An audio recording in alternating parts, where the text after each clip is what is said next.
Hi guys, welcome to Richard Cabile YouTube channel, and to this video, I will teach you how to turn on ring for repeated calls when smart driving is on in your Realme 5 mobile phone. So okay guys, but before we start, kindly subscribe to my YouTube channel by pressing the subscribe button and the bell to notify you if I have new videos. So okay guys, let's start.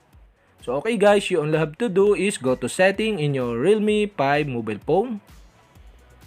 Okay guys, sir, in settings, okay, scroll down and find the smart services. Okay, click this.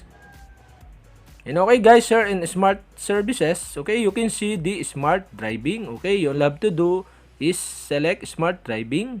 And okay guys, sir, in smart driving, okay, you can see the smart driving is on. And okay guys, if this turn on, okay, you only have to do is select the do not disturb driving. And okay guys, here and do not disturb driving in incoming calls, okay, you can see the ring for repeated calls. And okay guys, if you turn on this, phone rings when you receive a call from the same number again within 3 minutes. Okay, we have repeat this ring calls. So okay guys, you'll have to do to turn on this, switch the switch button.